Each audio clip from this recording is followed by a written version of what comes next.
Welcome back to Quantum Conversations. My name is Sarah, and today my co-host Carrie Bennett and I are going to be making these complex topics of quantum biology and circadian biology understandable to the everyday person. Thank you so much for tuning in. We ask that if you are listening on audio only, that you take a moment to leave us up to a 5-star review. And if you're on YouTube, leave us a like, leave us a comment. It will help to get the show out to more people. And before we jump into today's topic, just a quick reminder to head down to the show notes and check out my free resources as well as Carrie's free resources. We also do have courses on a variety of topics. If you are hoping to dive deeper, Carrie and I both have practitioner courses available as well for anyone who wants to begin to bring these topics to their clients and help them to implement these strategies into their daily lives. So check those out. We also have a co-taught course called Quantum Fertility that is available that allows people and practitioners to work on their fertility using these principles of quantum biology and circadian biology. Again, thank you so much for listening or watching today's show, whichever one you are doing. And let's go ahead and jump into it now.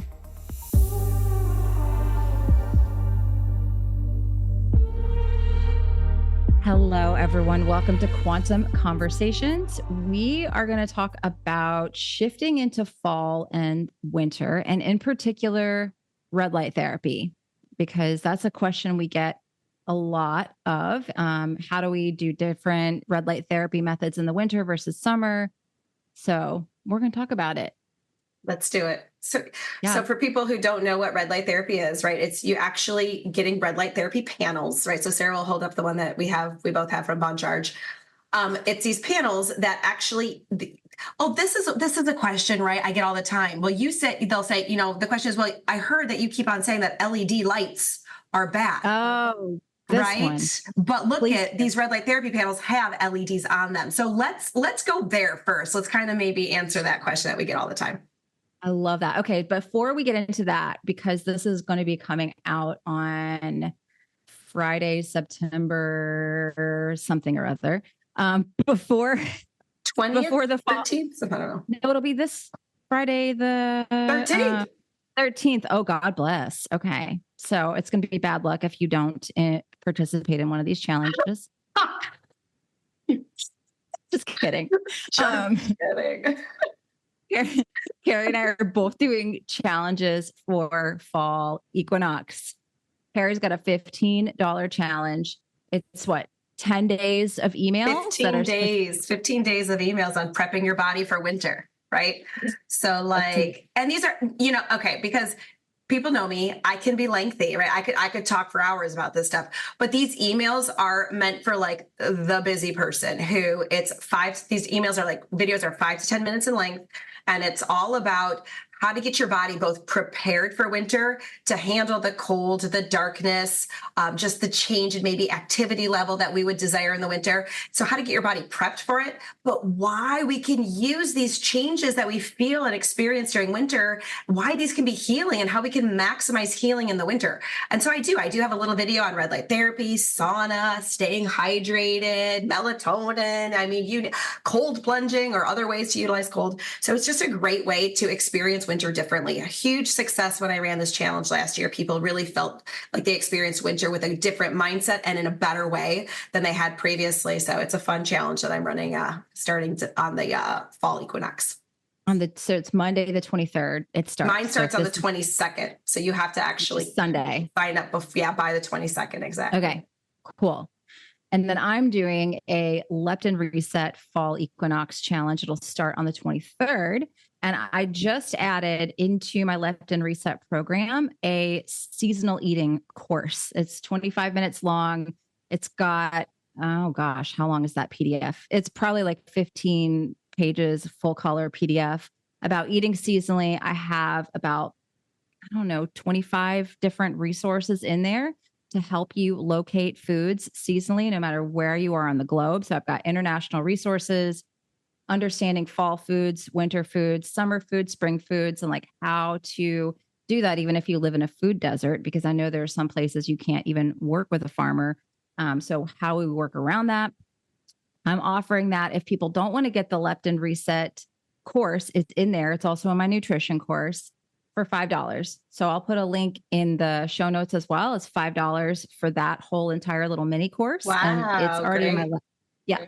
Yeah, it's a super good deal. And that's already in my leptin reset. I added it to leptin reset and nutrition, but I'm also doing a fall equinox challenge where you get the leptin reset and in addition to that full program, you get a daily accompany email, and we're going to have 3 group Zoom meetings throughout the challenge where you can submit questions and come on live, ask me questions, and then I'll send you the replays if you can't be there live. And so these challenges are a really good way if you're wanting like a comprehensive program that's got everything in it that you really need to live this lifestyle, nutrition, light, all of it, and the support as well. So that is a different price point than Carrie's. You can do the $5 seasonal eating course, or you can get the Equinox Challenge. And that's going to be a really great way if you just need the comprehensive support to get your body ready for winter and be your healthiest. So those are our offers. We're going to put those all in the show links. So make sure you check those out. And now we talk about LED and red light. Why is it's different than like LED bulbs that are in our house, correct? Well, they're all LEDs, right? Light emitting diodes. Okay. So they're a way that you can, it's a technology that can be utilized to generate light. The reason we say our interior lighting and the light bulbs in most modern lighting environments are damaging to us is because of the fact that these LEDs that we're under emit a really weird spectrum of light in terms of the types of frequencies you'll see. So you'll see a really sharp spike in blue light, maybe a little bit in the yellow green range, and then a little in the red, but then dies off. No infrared, no near infrared. And so it's a very foreign blend of light frequencies that are coming from these modern indoor bulbs, because the indoor bulbs are designed to have a bright output, but to be energy efficient. So in order to be energy efficient, they cannot have any of the more heat-based thermal light source, no infrared, basically.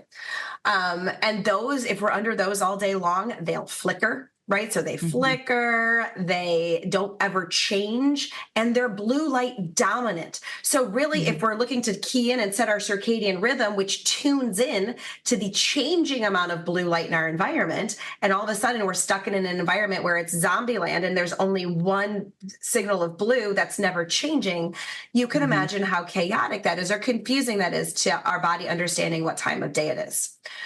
When we're talking about LEDs from red light therapy panels, yes, they use light emitting diode technology, but they've isolated wavelengths in the red portion of the spectrum and the near infrared portion of the spectrum. So you'll see wavelengths at, let's say, 620 nanometers, red, very red, and you'll see others at maybe 780 nanometers, near infrared.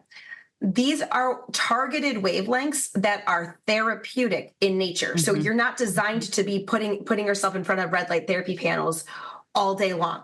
Instead, it's a therapeutic usage of time, and you're delivering the wavelengths of light that are very lacking in modern indoor living environments, but are very supportive of things like mitochondrial function, mitochondrial water production, even supporting exclusions on water levels in the body. Right. What's the difference between going on Amazon and buying a red light bulb and one of these red light therapy panels? It's basically the nanometers, right? It's basically the frequency, or no? Well, it also has to do with how coherently focused the light is and the intensity of the light. So a bulb is something that, yes, you can illuminate your space in the color red. Let's say you just get a red bulb that has a red coating on it, right? Yes, it's going to have red light in your space, but the intensity is not going to be such that you're going to get a therapeutic effect with it. Right. And so what we need, and then also the specific way that, there are specific wavelengths that have really been keyed in on that are most beneficial. And so that's what a lot of these panels do. Now, not all panels are created equal, right? We do, there's, I have my product recommendations guide, of which Bond Charge is most definitely a prominent member of my red light therapy recommendations, because you can get red light therapy panels that they'll either flicker, they'll emit high amounts of non-native EMFs. They'll say they emit certain wavelengths of light, but if you actually buy them and test them, not even close. Right. And so we want to recommend the ones that we know are coming from companies that really understand the importance of low EMF, no flicker, and having the correct wavelengths of light. Right. And this is the little battery operated one we've got from Bond Charge. And I think our show discount code is Quantum Pod, all one word. But with the battery operated ones, again, if it's a good one, I know Dr. Mike Belkowski's company is reputable BioLight. Well, I don't have Kelly's a discount torches, for that one. Right? Yeah, Kelly's Soleil torches. Yeah. You can put them like on your skin, on your, close to your body, because they're not going to be emitting a ton of non-native EMF. Anything plugged into a wall, I'm going to tell people try to stay probably 12 inches away from that because number one, they heat up, they get a lot hotter, so you can burn your skin. And then two, non-native EMF. And some devices are way higher non-native EMF than others. The EMR Tech, those are the ones I have that plug in, and I've measured those. They're not high in non-native EMF. And he actually, in all of his pro models, actually just installed a filter that essentially cuts the non-native EMF down to negligible. So that's the difference between his regular and his pro. But I have a regular Inferno from 2021. That's probably my favorite panel. It's not a pro, but I just don't hug my body right up on it. And the non-native EMF I've measured is just super, super low to non-existent. So, and sometimes they'll emit it, right? They're going to have it, but it's after the 6-inch mark, it diminishes drastically. Exactly. So if you put your meter right on the thing, I mean, when it's plugged into the wall, but 6 inches away, it's pretty much non-existent. And I usually am about 12 inches away. So those things to know, because I'll get people that message me all the time and they're like, what about this panel? Have you ever heard of this? I'm like, no, because these companies are just popping up left and right all over the place. I don't know. You can try it out, test it yourself, just film it on slow-mo with your camera. That's a great way to see, does it flicker? And test it with the tri-field too, get a non-native EMF, get a meter and test it yourself. But then they probably won't let you, I don't know what return policies are if you do get it and it's got those issues. So that's why Carrie and I have different panels that we personally recommend, right? Yeah, exactly. And I mean, I'm not going to throw any red light therapy company under the bus just because I haven't tested it, but it is, right.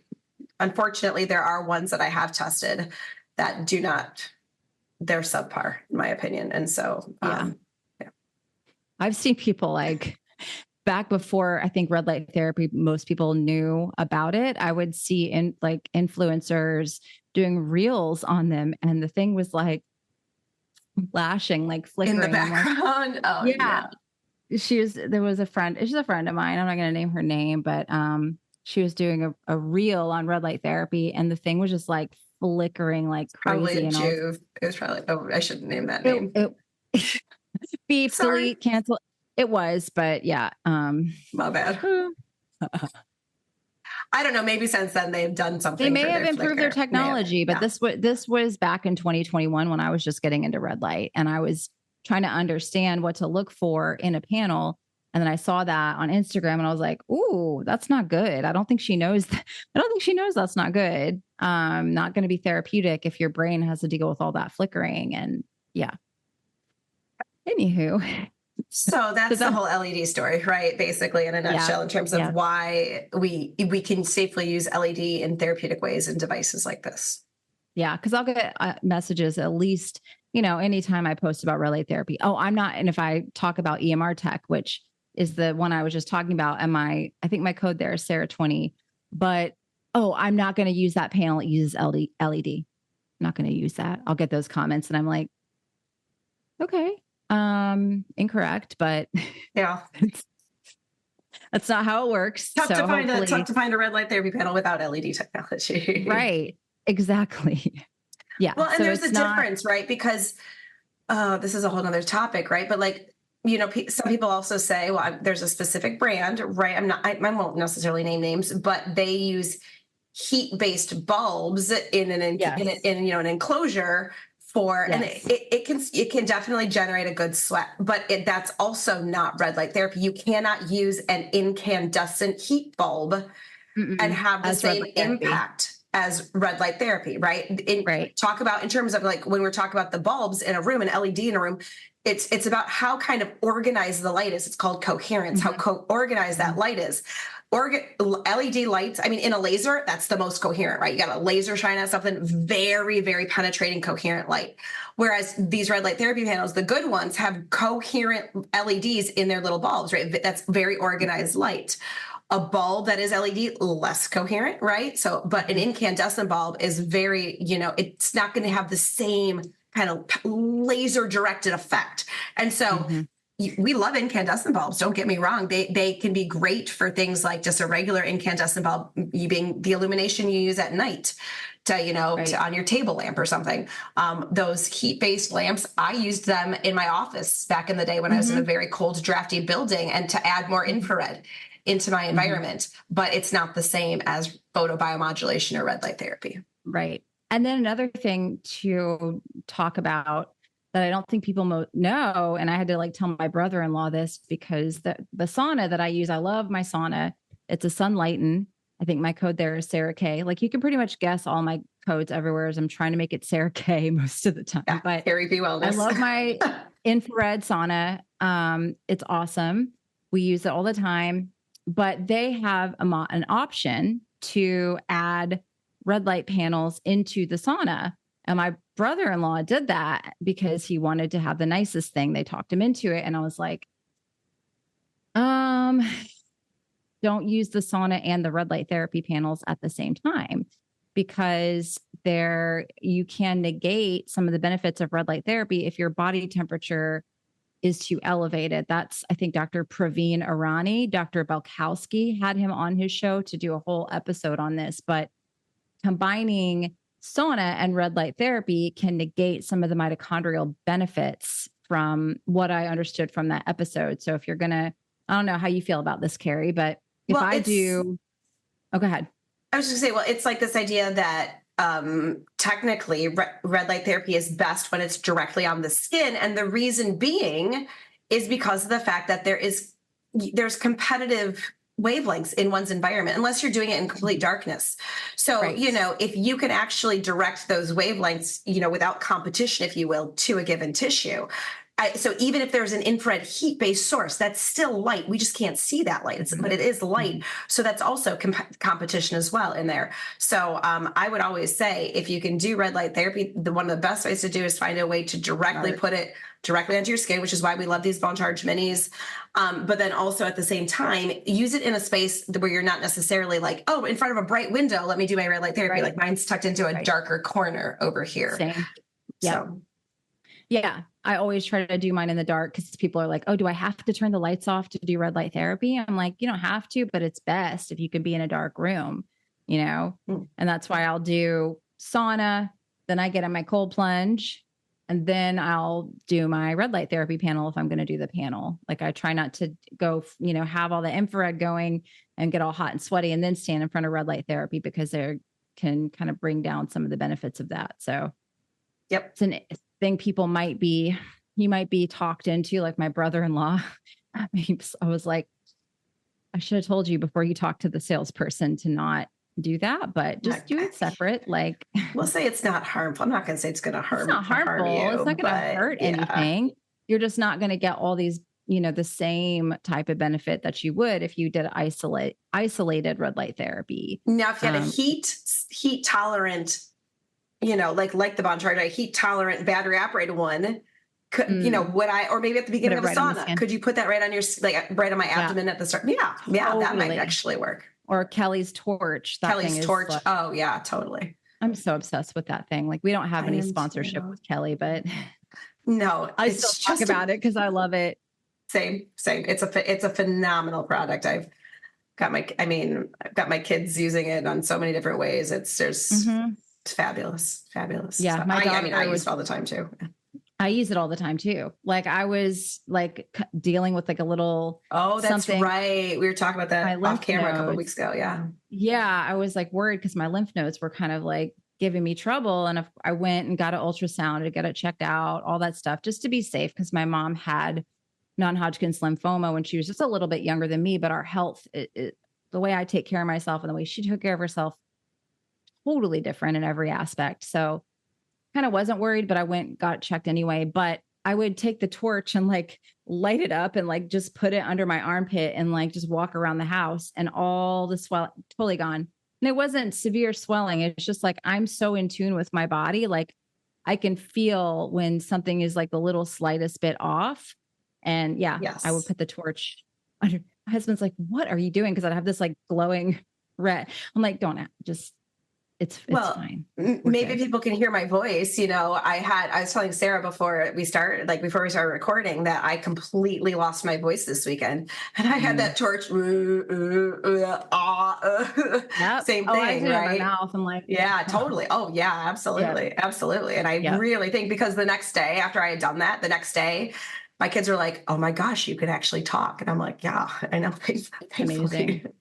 I think and my daughter, I mean, she would always get, like, during spring and fall, freaking fluid in her ears would always turn into a big problem. And so we've been doing the red light torch in it's her left ear that's bugging her. So we'll do the red light torch. And then I use the headphones from the Axiom H2 machine, because it pumps hydrogen directly into the ears. She loves it. Like, and it's been miraculous. We just alternate the hydrogen in her ears and the red light torch. And wow, great idea. She loves it. My son likes the hydrogen in his ears too. It's hilarious. I can see why. And for people who don't realize, with the torch, it comes with an attachment, right? So there's almost like a little scope that you can attach to it, which is why you can really target the ear, or up the nose to actually really target the brain or the sinuses. So yeah, it's very targeted. Yeah. So basically, back to what we were saying is, like, if you were in a sauna and you wanted to do red light therapy at the same time, you would want to have something that you can place directly onto the skin. There's no, exactly. especially before my body, like you were talking about with Mike's podcast, especially before my body was already heated, like, really heated up as well. Exactly. So. Yeah. So fall and winter, I would say probably do more red light therapy than you do in the summer. Like, I find myself not doing that much red light therapy in the summer, because I just go lay out in the yard, and you're kind of getting not as a high therapeutic dose as you would from a panel, but enough so that you don't really need to do a targeted red light therapy session, right? Yeah, nowhere near as much at all. And the funny thing is, you'll talk to anyone who owns these red light therapy companies, and they will definitely admit that, like, it's a supplement. Nothing can top the sun, right? So we want to make sure that we're getting that sunlight exposure when it's available. But come end of September, where I live, it's like, it's becoming less and less enjoyable to lay out and get that full body. I mean, and even today, this morning when I was going on my walk, I pulled out your app, Sarah, and I was just like, it was perfectly sunny, and it's going to get up to be like 85 today. So it's not cold. Oh, wow. It wasn't super cold this morning, but I was like, as I started my walk, it's like, as I'm getting done with my walk, it feels nice. It's a warm day for September. Maybe I can lay out and really soak up some light afterwards. But, the UV index was only a 4. And so, I could have, right. But there's the difference in, like, the UV index as well, in terms of the intensity of the light you get, even though it might be warm enough, it's just not necessarily getting the same intensity. So come end of September, for sure, in October, this is when the switch flips for me. And I love to do red light therapy. And I was just talking with a community member about this in our previous Q&A I just got off of. And it was like, I will literally sit in front of and use my red light therapy and sit in front of these panels and use it sometimes twice a day, depending on how cold it is. the basement down here where I have an office, obviously there's, window and stuff, right? But the basement it gets cold. We don't heat our house a ton. And yes, my body can thermoregulate well, but sometimes after 5 hours straight of being in this type of temperature, I have a panel, I have this panel down here and it's glorious. So sometimes I'll do it, in the morning, just because I know I want to utilize it and get that exposure. And then sometimes, after I'm done with the day of work, if I've got the time, I don't have to take kids anywhere or anything like that, I'll sit in front of it again, because it feels like a little dose of sunshine indoors. So Carrie, what is the biggest thing you would say with people and red light therapy panels that doesn't get talked about a lot? So many people talk about how inconvenient it is to kind of set them up. And sometimes they just want to put them directly on their body, and you really can't because of the non-native EMFs. Yeah, exactly.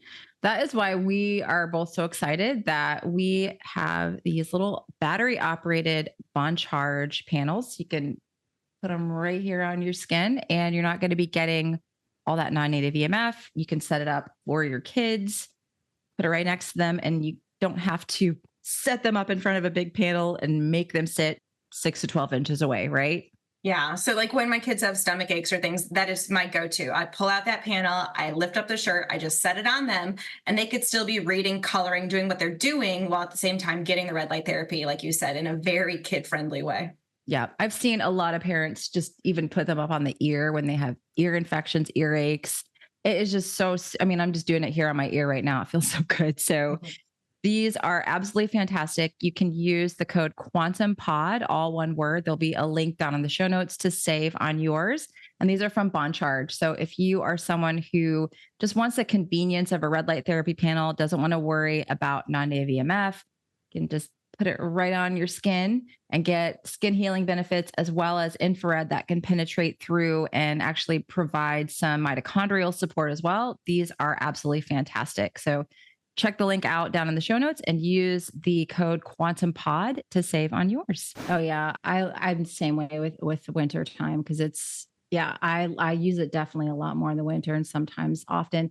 And that'll bring up the question of red light therapy and this upside down U-shaped curve that a lot of people in the red light therapy community will talk about and say, if you use it too much, you're going to negate the benefits. So are you negating benefits by using it that often? Like, I know you and I are seeing something different clinically, like with the people that are in our communities versus what a lot of the experts say about this upside down U-shaped curve. So maybe we can chat about that, because I know that's a question that we'll definitely get. Totally. So let's talk about this upside down U-shaped curve first. It's called a dose response curve, and it was established in the literature. I think Michael Hamlin was the main researcher. He was a fairly prominent red light therapy researcher, the main researcher who contributed to this dose response curve. And it's this idea of the therapeutic benefit is highest within a certain dose range, and it drops then. So if you don't use any red light therapy at all on this side of the curve, you're not going to get benefits from red light therapy. But supposedly, if you use too much, you're not going to get a benefit either. And the benchmark that they looked at for quote unquote not getting a benefit was excessive reactive oxygen species. Mm-hmm. And I have found that in people who can tolerate red light therapy. So if you're new to red light therapy, I always have my clients go slowly into it, in the same way, like my clients who can't sweat right now. And it's like, they got to do 2 to 5 minutes here and there, right, to build up the tolerance, because there's a nervous system component. There is building the redox to be able to detox. I mean, there's a component to all this, revving up mitochondrial energy. Right, exactly. And so if you're new to red light therapy, I'm not going to have you necessarily jump, right? Especially if you're coming from a chronic healing journey. Now, there are some athletes, high-level athletes, who literally have, eight panels, I believe, is the amount, that literally love, doing it as much as is humanly possible. The body just soaks it up, loves it. Yeah. So, and it's because those frequencies, the individuals who don't work in full spectrum light, who work in red and near infrared deficient environments, which, newsflash, is anyone who works indoors, not outdoors, right? Yep. It's going to be 100%. deficient. their bodies just soak it up. So if you've tested out red light therapy and realize you have a tolerance for it, it's not going to trigger migraines or what, some people call a Herx type sensations. Yeah. Then I find that you can build up as much as you want because the body is we're just deficient. And talk about we have dysfunctional mitochondria in the first place, just because of modern living and a deficient environment and the light frequencies the mitochondria need to function at their best. It's very hard for me to find a threshold for people. And I have my community. I have a lovely community member. I won't necessarily say his name, but anyone in my community knows who he is. He literally used 6 hours a day to help cure himself from all the side effects of multiple cancers and all the deterioration that his body had been through. And it's like, so I mean, anytime he feels an ailment coming on, it's like red light therapy, more and more and more. And then sure enough, the next day he's like, well, there you go. My body's good as new. And so I do feel like that the reactive oxygen species have been given, that's an incomplete picture to look at when it comes to a threshold for people, especially in light of our light deficient environments, our environments full of mitochondrial dysfunction. And I have anyone who I just had a little chat about this with a couple of people.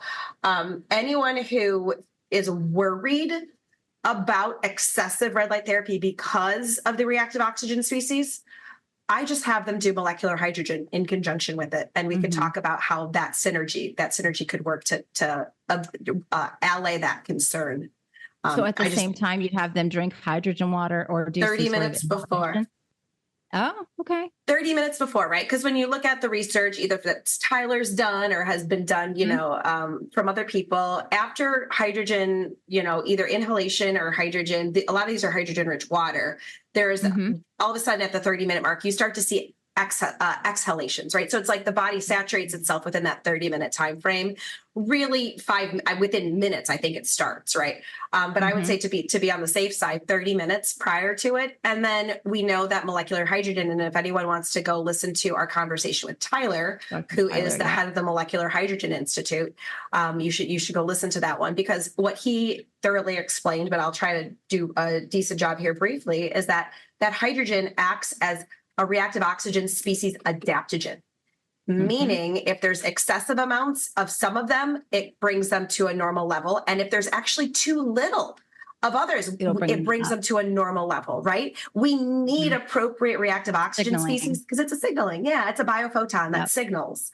And so so that kind of puts that completely at rest, right? It's like, if you're worried about the ROS, you might as well do molecular hydrogen with it. Yeah. And so there you go. That's interesting. I've got the Avant laser, which Dr. Melillo talked me into buying, and I haven't used it as much because he has like a whole brain map, and I think it's 6:30 and 8:30, but it's a laser. So it's very targeted. You put it right on the brain, and he has like a whole methodology around using it specifically for kids like my daughter, kids with ADD, ADHD. Like he's the, people know him as the brain balance guy, disconnected kids guy. So his whole thing is like, it's an imbalance of left brain versus right brain. And now he's really using these lasers to help a lot of the kids that can't, like my daughter, she's the brain neurosensory exercises. She's like, get out of my face. Like I'm not wearing electrodes on this side of my face. And she's like, I can't tolerate it. And so, what I have been doing is slowly bringing the laser back in, because it was just like, it was irritating to her. And so I was like, I'm backing off of this. But if I'm doing the hydrogen inhalation at the same time, she can tolerate it. So I'll start the hydrogen. I'll probably have her on there and get comfy for, 15, 20 minutes or so. And then I'll do little micro doses of the laser. He has a brain map. So he's looked at her, evaluated her, and he's like, these are the different parts of the brain that we do sessions on in order to bring these functions back online on that side of the brain. I'm like, all right. So that's interesting, because the only way I could get her to tolerate this laser is to do it in conjunction with the hydrogen. So it might be why, again, genius, Carrie. Hell, I mean, as soon as Tyler, as soon as I heard his research on that at Tracy's conference, and that it acts as an adaptogen for reactive oxygen species, my thought was that negates any issues with the dose response with red light therapy. For red light therapy, yeah. But and it's actually in just the people, again, that's another beautiful anecdote. In just the people that I've trialed it out with, it's beautiful, right? It allows people to, because for some people, that red light therapy feels so soothing or appropriately energizing or, nourishing, whatever. I mean, there's a lot of different words that people use to describe it, but there was a fear of, but I don't want to overdo it. I don't want to overdo it. I don't want to overdo it because of the ROS production. And I'm finding that that combination is very synergistic. Hydrogen helps. I do feel like, I am a fan. Now, frankly, there are times where I will, a lot of these panels have like a 20-minute timer. There are times in the winter when that 20-minute timer goes off and I'll re-up it right then. Reset it. Because my body wants it. And maybe I'm in front of it and I'm reading a book or some research or something. And, so it's like, I'm doing something where I can be in front of that panel for longer and it feels great. But at the same time, build up to it and take breaks. Take breaks as well. But just when you work with, as we have said this many times, you and I, because we work with so many people dealing with so many different things. In different parts of the world. Of the world. You can't have black or white recommendations with anything. Anything. I mean, Richard, I'm sorry, I should have, maybe he'd be okay. Richard with his 6 hours, which I mean, when he came, right? Though it's like that for, if you were to just talk to a red light therapy company, they'd probably say, no, never do that. Damaging, danger. Totally. But his body was starved for it. Yeah. Well, I mean, I had a client that was like stage 4 cancer. He was pretty much bedridden and he bought an EMR tech panel and bought the stand. So it could basically he could lay underneath it in the bed. Right. And he was doing it twice a day, 40 minutes twice a day. And then he, I think, heard me on a podcast say something about 20 minutes a day max. And he called me freaking out. He's like, oh my gosh, I'll stop doing it. I'm hurting myself. I'm like, no, if your body wants to do it like that 40 minutes twice a day, he was a stage 4 cancer patient, he's bedridden. I'm like, do it. I don't think it's hurting anything. I think it's probably helping you, especially if your body is craving it so much and you have to lay in bed and you're not able to go outside. Do it. Exactly. So, the only issues I've ever seen with red light therapy are when people first start out, there are sensitivities. Some people, it's too bright, right? Subjectively, that brightness triggers some things for some people. For some people, utilizing it does increase mitochondrial stuff. So there are those so if you have been doing this for a while and you want to go for it, right? Because exactly play around with what your amount is that your body is asking for. Because again, we're just so starved and deficient these days that I find bodies really can tolerate a lot of red light therapy. Yeah. And this goes up even more in the wintertime because people, where you live, people aren't going outdoors very much at all because it does get really, really cold. You're up there pretty close to Canada. And so can you picture, I'm not going outside. In the mornings, I go outside barefoot. I used to take pictures. Well, I do go outside barefoot in the snow to get my morning earthing and stuff. It took a while to build up to that. If your feet get cold, don't do it. Right. But I do go outside and get some, exposure in my sleep shorts and my t-shirt, but I'm not laying out when it's 10 degrees outside. Are you kidding me? Right. No, and so how am I getting that light into my skin really? How am I really getting it? The light, I tell people, if you're in a winter climate, the vast majority of the light signaling that you're trying to get outside is through the eyes. You're trying to make sure you have those that eye signaling pathway optimized, which absolutely can be done. I teach all about it in my 15-day challenge. But otherwise, there's alternative sources of the red, the near infrared, and the infrared that we feel as heat that we can apply, inside in order to get those key light signals into our bodies to stimulate what we need and what's lacking. Because, people say, well, how would we have gotten it from, living traditionally? Well, campfire, we would have always been within close proximity to a fire. And fire is rich in red, near infrared, and mid infrared, the heat based infrared of light. And so if you want to live with a campfire, do you that's fine. But in the meantime, there's ways that we can utilize these nice therapeutic devices, such as a red light therapy panel, in order to provide those frequencies that would literally have been in our environment all the time.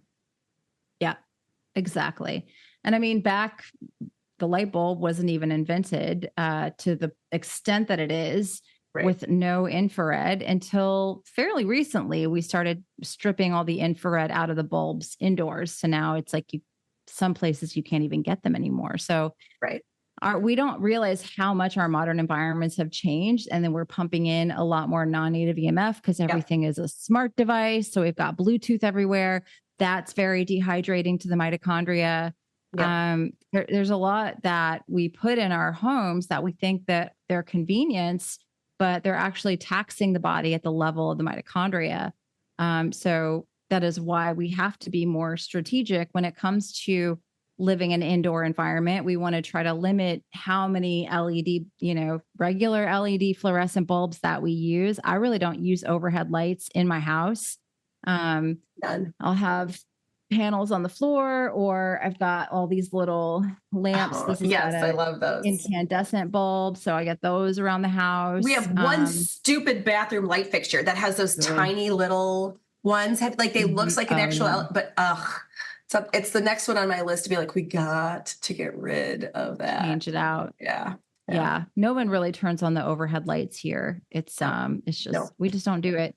So I think I told this story before, but when Sarah Pugh came the first time a year ago to visit us, Dr. Pugh, she got to the house and it was like 8:00 at night. It was winter though. So it's dark, and the way my house is dark at night with like maybe one of these lamps on somewhere, and my husband's like, "You mean turn some lights on for you?" And she was like, no. Of all people, right? No, she's like, no, keep it dark. She's got her Boncharge hoodie and her blue blockers. He calls her the Unabomber. I can totally picture it. That would be hilarious. Well, not hilarious, but I can totally picture it. But that's the thing. It's like when we have company over at our house, and we have to keep quote unquote have to. Like I'll have my orange blue blockers on.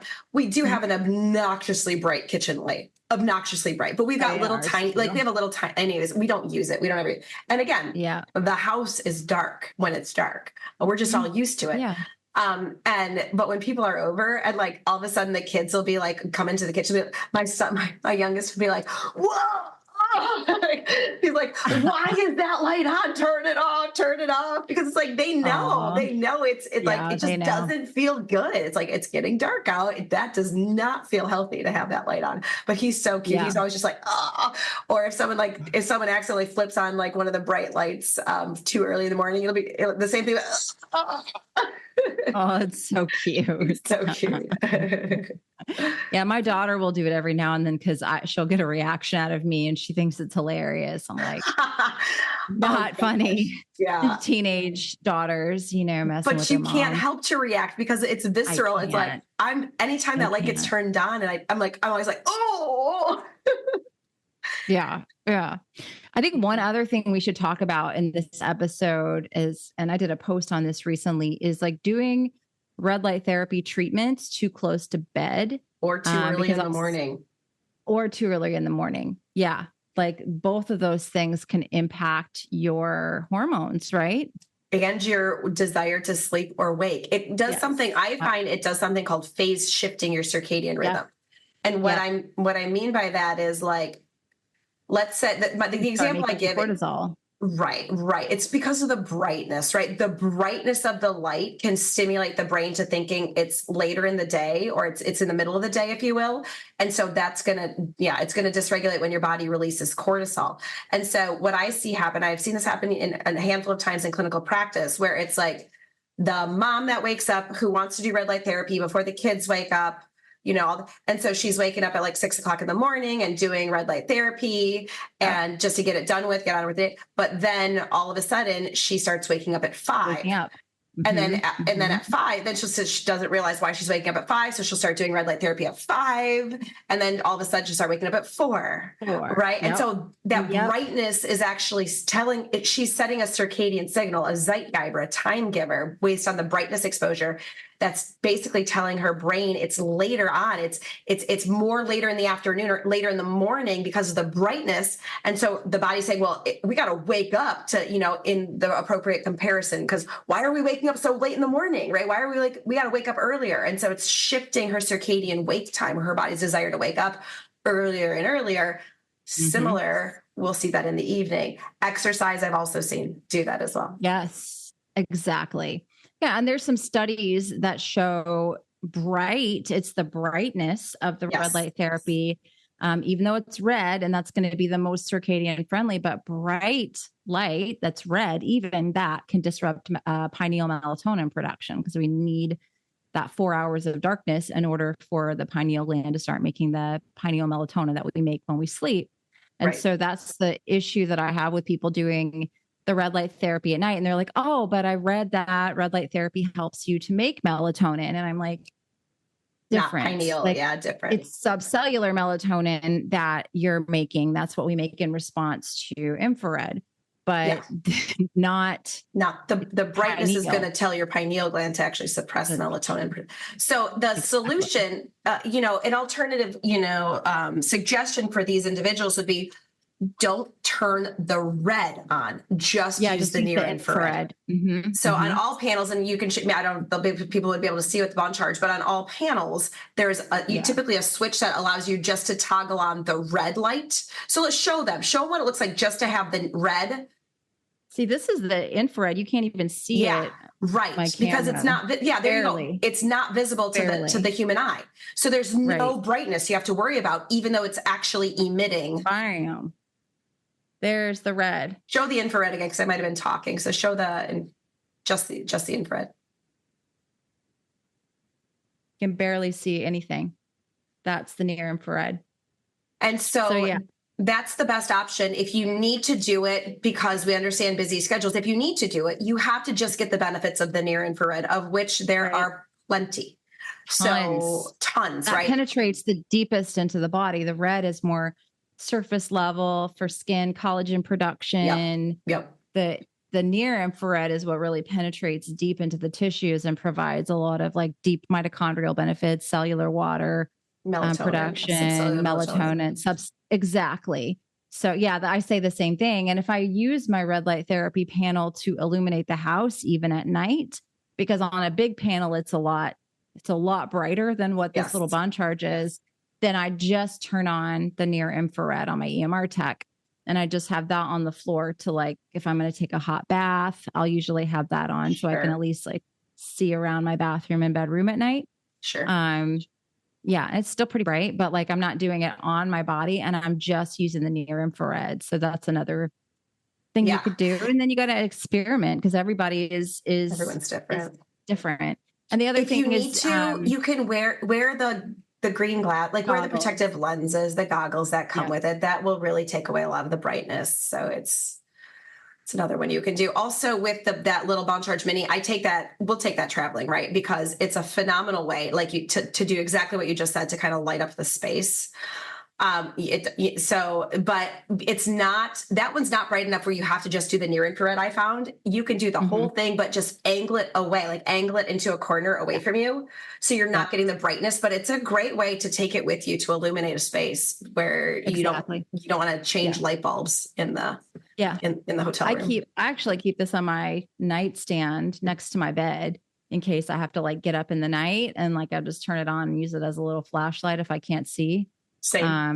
Super helpful. I don't have like major night blindness. Like I can usually like see where I'm going at night, but I think that's because we've coached it, right? Yeah.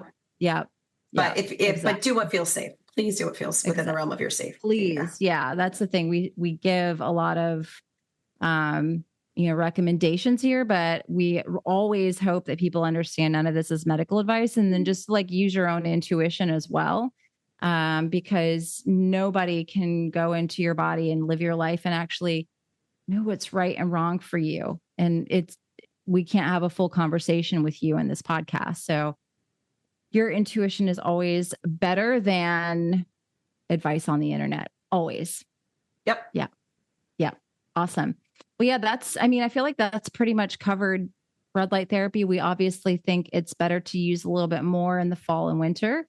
In the summer, like if you have something going on, a health issue that you're working with and red light therapy is supportive, then by all means go for it. But injury specific stuff, I do it all the time in the summer, right? But absolutely. Yeah, same. But in the winters, like you're going to be indoors more, it's colder. So use a little bit more and start off really slow. I mean, I have, like you said, the sensitive people who are really sensitive. I'm like 30 seconds a minute. See how you feel. Totally. If you're okay with that, then bump it up to a couple of minutes. See how you feel.